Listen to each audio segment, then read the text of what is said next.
Dragon Ball GT is just one of those things it's just interesting. I will sit here and tell you all the reasons why I think Dragon Ball GT is absolutely terrible. Yet in the same breath, I can also tell you that I absolutely love Dragon Ball GT. It just has a special place in my heart. So today, I want to talk about some of the redeeming qualities in each Dragon Ball GT saga, and there's no better place to start than with the Black Star Dragon Ball saga.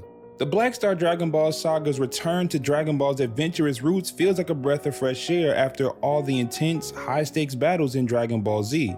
Instead of focusing on universe-ending threats directly, this arc takes us back to the kind of fun, exploratory spirit that marked Goku's early days, even though the overall threat was still the destruction of Earth. As Goku, Trunks, and Pan travel to new planets, they're faced with a wide range of challenges that don't always call for brute strength. This approach gives the series room to explore imaginative, episodic stories where it's not just about power levels, but also about creativity, humor, and discovery, all things that made Dragon Ball so beloved to begin with. Coming off of Dragon Ball Z and its constant power-ups and escalating battles, this saga offers a chance to slow down and reconnect with the world of Dragon Ball in a new and interesting way, to say the least. It gives characters like Goku and Pan a chance to shine through teamwork and problem solving rather than just transformations. For fans, this approach could feel like a natural continuation, providing a balanced follow-up to the explosive end of the Buu saga and showing that Dragon Ball isn't just about big battles. In that sense, the Black Star Dragon Ball saga brings back the adventurous spirit of Goku's original journey,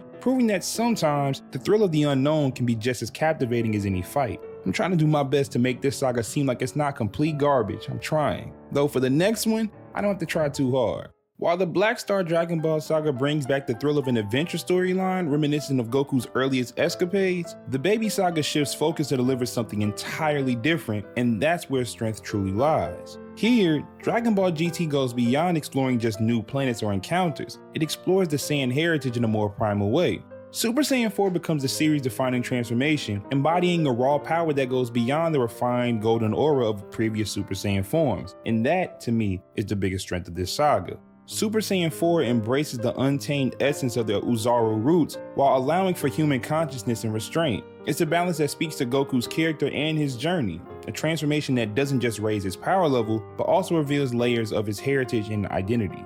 Super Saiyan 4 elevates the Baby saga to something unique in the Dragon Ball franchise by delivering a transformation that feels earned and deeply significant to the storyline. Unlike other power-ups, which often arise in response to a villain's increasing power, this form resonates with the show's themes of identity and evolution. Baby's presence as a villain taps into Goku's legacy as a protector in a way few antagonists ever have, as he turns those he protected against Earth. Super Saiyan 4 then feels like a reclaiming of Goku's heritage, an answer not only to Baby's threats, but to the legacy of the Saiyan race itself. For this saga, I can also say that Baby's ability to body hop as a parasite is such a unique power, but it feels like a missed opportunity in terms of building real suspense. Imagine if, instead of it being clear who Baby was controlling, the show leaned into a bit more ambiguity. Baby could have left subtle signs that only hinted at his influence, creating moments where even the viewer is left questioning who is fully in control. Perhaps there could have been characters whose personalities or behaviors subtly shifted in ways that just felt off enough to raise suspicion, but not so obvious that it gave Baby away immediately. This approach would have built a sense of paranoia and anticipation, making each encounter with the main cast more tense as viewers wondered who Baby might be hiding inside. Had this ambiguity been woven into the story, it would have made Baby's threat feel more unsettling. Instead of just waiting for Baby's next target, audiences could have been drawn into a guessing game, wondering who is compromised and who they can trust. This technique would have added layers to each character interaction and elevated Baby's role as a manipulative villain. It's one thing for a character to be strong and dangerous, but it's another when their presence casts a shadow over the entire group, making allies question each other and heightening the stakes of each scene. By embracing this subtly, Baby's body hopping could have transformed from a useful tool into a source of psychological tension. But let's move on to the Super 17 saga. The biggest strength, and I mean the biggest strength of the Super 17 saga is that was only 7 episodes. This saga was horrible. I'd like to say that the combining of two 17s was something great, but it wasn't. It was cool to see, I guess. But the resulting character is one of the most empty shells of a character in Dragon Ball history. Let's move on. The Shadow Dragon saga in Dragon Ball GT presents what I see as the most compelling concept for an antagonist in Dragon Ball history.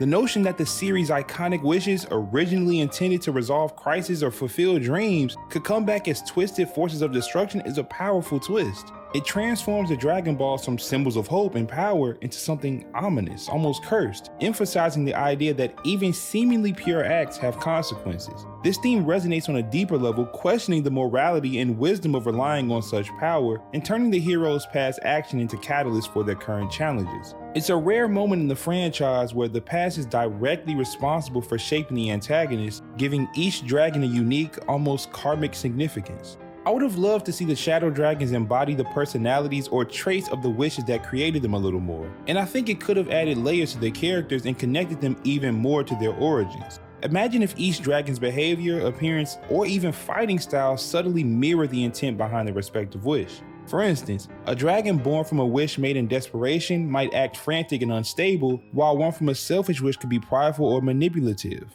This approach would give each dragon a distinct personality rooted in a past event, allowing fans to recognize familiar themes or moral lessons in each encounter. This could have turned each battle into more than just a fight, adding moral weight to Goku and the others' journey to cleanse the consequences of their actions. I know Nova Shenron was different than the rest, but it was more so because he was the 4-star ball, not because of the type of wish that was made.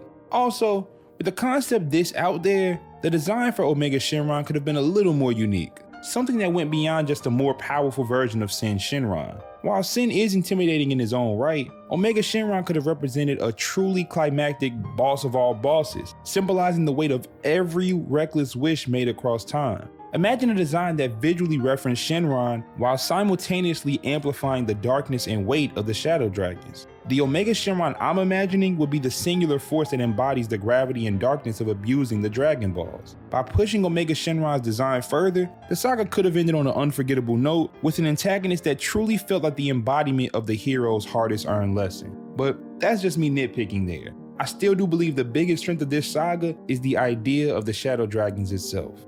You all know, I'm not the biggest fan of Dragon Ball GT.